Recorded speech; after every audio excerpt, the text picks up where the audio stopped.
queria falar um pouco do Pride, cara. Sim, sim. Porque aquilo pra mim, assim, era quando eu era bem mais novo, né? Eu achava... Eu também, cara, eu também era bem mais novo. Eu também era bem mais novo. Bem. Então, e aí... Isso aí é uma novidade pra mim, ó. O que é isso? O Pride é uma... Fala, por favor, eu não vou nem falar. Eu vi meu pai falando também. Não... Brincadeira. Brincadeira. Olha, já tá revelando a sua idade aí, ô Felipe. Então, o Pride era... Putz, era muito legal, porque eles faziam um evento num ringue de boxe, né? Não era como o octágono e aí tinham os lutadores, né? O Vanderlei Silva, né?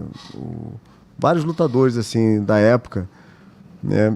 E, enfim, era bem bacana porque era muita pancada e era como se não tivesse limites. Então, não era como hoje, que hoje você assiste um evento de MMA, ele tem muitas regras. O Pride, ele não tinha regra, você caía no chão, era chute na cara, eram outras regras para uma época que não tinham tantas lesões, né? Então hoje... Mas era muito legal, assim, eu lembro de uma luta do Vanderlei Silva com, se eu não me engano, com o Rampage. Não sei se você vai lembrar, mas assim, o lutador, ele acabou pendurado na corda, assim, ó, parecia uma roupa, sabe? Então o Vanderlei muito determinado, assim, sabe? E para mim, assim, apesar dele, na época, ele não ser um representante do jiu-jitsu, eu sempre fui muito fã dele, porque ele não tinha medo, ele ia para cima e, para mim, ele estava representando o brasileiro, assim, sabe? Então, quando ele entrava ali... Olha essa luta aí, olha como é que ficou. Ele deixou o cara pendurado na corda, assim, sabe? Mas se você vê esse cara em pé, se você vê ele em pé, ele é um cara... Monstro. Se você vê, ele se atravessa a rua rápido, assim. E ele não é tão grande, o Vanderlei Silva não tão grande, mas ele ia pra cima Técnica com tudo. E encaixava. Técnica e destemido, assim. É um dos caras, pra mim, assim, mais destemidos, assim, da nossa época, sabe? Então, um cara muito... Ah, ele já entregando a idade dele aí também, é da nossa época. Tá vendo? Da nossa época, cara. Mas não tinha limite, tipo assim, não era... Era acontecido em que país o quê? O Pride? No Japão. Era no Japão, né? Foi no Japão. E aí, não tinha limite. E qual o perigo disso? Qual a consequência disso de não ter limite? Morria gente? Não, ninguém nunca morreu, mas por exemplo, que eu saiba, nunca morreu, né? Não foi então. divulgado. Mas assim, tem uma cena de um dos lutadores que ele cai de joelhos e o Vanderlei dá um chute, assim, sabe? Então, hoje em dia isso não pode. Parece que quando o lutador fica de joelhos, não pode dar chute, não pode... Tem várias coisas que você não pode fazer quando a pessoa abaixa, né? Eu não estou muito por dentro da regra do MMA, mas você vê que é diferente, né? O lutador hoje, ele tem mais controle. Nessa época, era mais assim, eu te odeio, parecia. Eu te odeio, então eu vou quebrar você. Vou te quebrar. Então a gente também comprava essa briga. Então todos os inimigos do Vanderlei, dos lutadores da época, eram meus inimigos também, porque ele ia pra cima e você comprava a briga dele, né? Então essa época aí era muito, então, né? Não era só pro MMA, era futebol, era assim, tinha esse coração. Emoção, né? Tinha muita emoção envolvida, né? Então você vê hoje nos bastidores das lutas dele, no corredor, eles brigando no corredor, eles eram realmente inimigos, assim, alguns, né?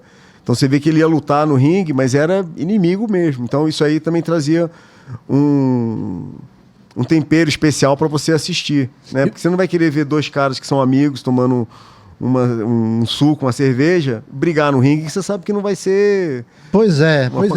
E esse polimento de hoje em dia que não pode nada, vamos dizer assim, né? Pode, mas tem muita regra. A gente estava falando em off aqui da luta do Anderson Silva com o Chael Sonnen. Sim. Eu ouvi muita gente dizer que foi luta de apresentação. Então, a gente gosta de ver o negócio para valer, né? Então, é igual você falou do Pride antes, vou até voltar um pouco. Tem uma luta do Rickson, uma das primeiras lutas dele, que parecia luta de cinema, assim, porque hoje as pessoas falam, porque não lutou com o campeão de jiu-jitsu e tal, mas assim, os caras eram muito bons, eles eram especialistas na área deles e eles queriam acabar com o Rickson, eles queriam derrubar o Rickson, eles foram escolhidos a dedo para lutar com ele. E ele tem uma das lutas, ele leva uma gravata, quase que acaba tudo ali, pô. E ele fez uma manobra, assim, que até hoje eu nunca vi ninguém fazer, que ele leva a gravata e aí ele levanta os pés assim e pula por trás, sabe? Então, assim, foram coisas que eu não acho que ele estudou, eu acho que na hora ele falou, ferrou, cara, agora eu vou ter que fazer alguma coisa aqui. E aí ele acabou saindo usando o jiu-jitsu ali de uma forma que ninguém nunca tinha visto, porque tinha muito em volta dessa luta do MMA. Hoje tem também, mas assim, antigamente era mais forte o lance do medo, de você subir no ringue para brigar com alguém. Hoje em dia tem muita gente que luta, já lutaram muitas pessoas, mas naquela época não tinham tantos. Eram poucos eventos de MMA. Então, quando uma pessoa subia num ringue, ele era praticamente um semideus. Entende? Pô, o cara subiu lá para brigar, sair, dar soco no outro, ele pode sair morto, ele pode... Ninguém sabia o que ia acontecer. Hoje em dia, não. A gente sabe que se você levar uns socos, uns chutes, você não vai morrer. Mas naquela época, você tinha que ser muito destemido. E o que motiva você a sair na mão com alguém é o ódio, é a raiva. Então, hoje em dia, ficou mais profissional. Então, o cara, ele não briga, ele não tem raiva da pessoa. Ele vai brigar porque é profissional. Então, eu treinei na academia, num saco de boxe lá, treinei com outros lutadores, então é fôlego. Então, eu não tenho raiva do outro lutador. Eu tenho que ganhar dele. Você acha que a raiva atrapalha a técnica? Eu acho que ela atrapalha a técnica, mas eu acho que ela ajuda quando você precisa sair do arroxo, cara. Ali. Então, do assim, aperto, do desespero. Zero emoção também eu não acho que é legal. Eu acho que tem que ter um pouco de emoção ali para você sair, que senão também você não liga pro negócio. Então, eu acho que tem que ser... hoje, no jiu-jitsu, em lutas de kimono, você vê que... não tem essa coisa do medo, mas a pessoa não quer perder, você quer ganhar, tem um pouco do ego, né? Então, o ego ele tá muito conectado, né? A competição em si, né? Então, eu acho que quando você não fica estressado, se você consegue abaixar o teu nível de estresse, você consegue enxergar melhor. Se você tiver com ódio, com raiva, você não enxerga nada também, né? Então, se tiver muito bonzinho ali na hora da luta, você pode deixar passar alguma coisa. Acho que tem que ter um pouco de equilíbrio, né? Tem que ter uma dosezinha de cada coisa.